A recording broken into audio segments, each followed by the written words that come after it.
Hello famille, comment ça va? En fait, je fais cette vidéo pour la suite de la première concernant ta décision. Après avoir pris ta décision,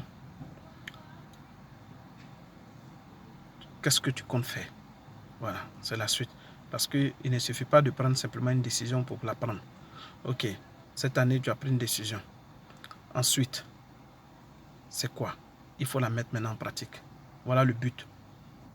C'est le but de la décision. Le but de la décision, c'est de la mettre en pratique. Maintenant, comment faire pour la mettre en pratique? Il y a plusieurs options. La meilleure, choisissez une option qui va beaucoup vous arranger.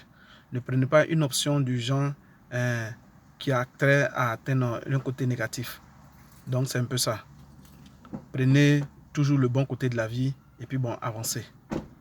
Donc, c'est ce que j'aimerais dire.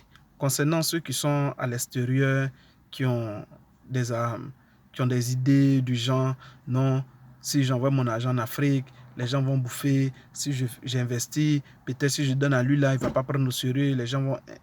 Bon, tout ça là, on appelle ça des prétextes. Parce que dans la vie, quand tu es vraiment décidé à faire quelque chose, tu te donnes d'abord les moyens, tu te donnes les idées, tu cherches la stratégie qu'il faut mettre en place pour pouvoir atteindre ton objectif. Parce que tous ces arguments, non, si je donne à mon frère, peut-être il va détourner, il va faire ça. Ce sont des prétextes. Si tu restes dans cette logique-là, mon frère, tu ne vas jamais investir. Investir, mais ce sont des risques. Même ici aux États-Unis, aujourd'hui, il y a plein de sociétés, les gens travaillent dedans. C'est des individus qui se sont levés et qui ont investi dans leurs projets. Et aujourd'hui, ça crée beaucoup d'emplois. Aujourd'hui, quand vous regardez aux États-Unis, vous regardez en France, partout, même en Côte d'Ivoire, vous regardez Orange, c'est vrai, Orange c'est un grand groupe. Quand vous regardez Move, c'est un grand groupe. Oui, mais ce sont des projets que des individus ont mis en place. Et aujourd'hui, ça embauche beaucoup de personnes. Donc, c'est petit à petit. C'est petit à petit. Je me rappelle, il y a de cela une semaine, il y a un jeune qui m'a contacté, qui a une maîtrise en sciences éco. Le gars m'a dit non, à défaut de boulot pour le moment, qu'est-ce qu'il fait? Il va à Djamé, il va acheter des choses et il vient, il revend. Je lui ai demandé, mais est-ce que ça va? Est-ce qu'il arrive? Il dit non, que pour le moment ça va, il arrive à subvenir à ses petits besoins, tout et tout. Voilà au moins quelqu'un. Il ne suffit pas de rester là et d'attendre tout. Voilà. Non, j'ai eu des diplômes, donc si ce n'est pas concours de fonction publique, je ne fais rien d'autre. Mais bon, et si le concours ne marche pas, tu fais comment? C'est vrai qu'à l'école, avoir des diplômes, c'est très bon. Mais en dehors de ça, tu as appris des choses à l'école. Essaie de mettre en pratique. Si le concours de la fonction publique ne marche pas, pour le moment, essaie de faire quelque chose. Je me rappelle une fois, j'ai suivi une vidéo à la télé, sur la une, où il y a un jeune qui s'est fait appeler commissaire Coco. Si je me rappelle très bien. Beaucoup de gens m'ont suivi ça. Mais le gars, c'est un étudiant. C'est un étudiant, qu'est-ce qu'il a fait? Il s'est levé avec sa brouette, aller prendre les cocos, vendre, commissaire Coco, commissaire Coco. Mais attends, si lui, il a pu faire ça, pendant qu'il est étudiant, c'est un intellectuel. Mais qu'est-ce qu'il a fait? Ne pas rester là, attendre. Il s'est donné dans une activité. Et quand je me rappelle qu'on l'a invité sur le plateau, il a bien dit que non, avec cette activité, il arrive à s'en sortir pour le moment. Le temps d'avoir quelque chose de meilleur. Et c'est ça, c'est cette culture-là que nous devons avoir. C'est ce genre de stratégie que j'essaie de booster, c'est ce que j'essaie de donner à mes jeunes frères, à tout le monde. Les gars, vous qui êtes en Europe, en France, n'attendez pas 40 ans, 60 ans à l'Occident pour pouvoir investir. On peut investir maintenant. Pour investir, il n'y a pas d'âge. Tu n'as pas besoin d'attendre 60 ans, non. Tu n'as pas besoin de faire forcément 40 ans à l'Occident pour pouvoir investir, non. Dès maintenant, tu peux investir. Juste, prends ta décision et mets ça en pratique. Voilà. J'aime pas trop les longs, faire des vidéos de 30 minutes, de 40 minutes, non. C'est des trucs simples et brefs.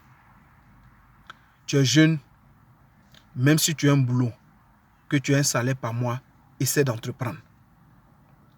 Tu n'as pas de boulot, pour le moment tu es là, cherche de bonnes idées, aie confiance en ton projet, cherche à entreprendre. Tu es en Europe, Dieu a fait grâce, tu es là-bas, tu es aux États-Unis, partout où tu es, mon frère, essaie d'entreprendre. Voilà. Je ne dis pas de venir donner ton argent à quelqu'un cadeau, non. Je dis de prendre une décision, de réfléchir à un projet et de trouver une stratégie mise en place pour pouvoir réaliser ton projet. Je ne te dis pas de venir donner ton argent à X ou bien Y pour te faire arnaquer ou bien donner l'argent à un parent pour bouffer. Non, je ne te dis pas ça.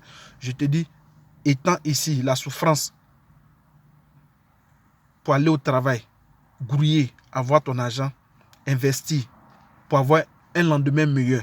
Parce que maintenant, tu as la force, tu es jeune, tu as la force actuellement. Tu peux travailler dur, tu peux faire 2 boulots, 3 boulots. C'est maintenant cet argent-là tu dois prendre pour investir. Parce qu'après, là, tu ne pourras plus faire 2, 3 boulots. Après, maintenant, c'est le temps de la récolte. Tu te reposes et maintenant, tu profites de ce que tu as accompli. Donc, sur ce, les gars, c'est un peu ça. Voilà, c'est le petit conseil que je voulais vous donner. Et puis, bon, j'espère que vous avez pris votre décision. Maintenant, nous sommes à l'étape de la pratique. Cherchez à investir, c'est très important. Il y a beaucoup de secteurs où vous pouvez investir. Voilà, il ne faut pas investir pour investir. Choisis un bon secteur où tu sais que tu t'y connais un peu. Mais si tu ne t'y connais pas, essaie de te renseigner. Essaie de te former sur ce secteur où tu veux t'engager. Ça va beaucoup t'aider avant de t'y lancer. Et sur ce, voilà. Si vous avez besoin de conseils, contactez-moi. Je peux vous aider aussi. On peut aussi vous accompagner dans vos projets. Ça ne veut pas dire qu'on va vous donner de l'argent. On peut vous donner des conseils. Voilà. Maintenant, pour ceux aussi qui veulent investir dans le domaine immobilier aussi, je suis là aussi. Donc, sur ce, bon début de semaine et on fait comme ça. Bye bye pour une prochaine vidéo.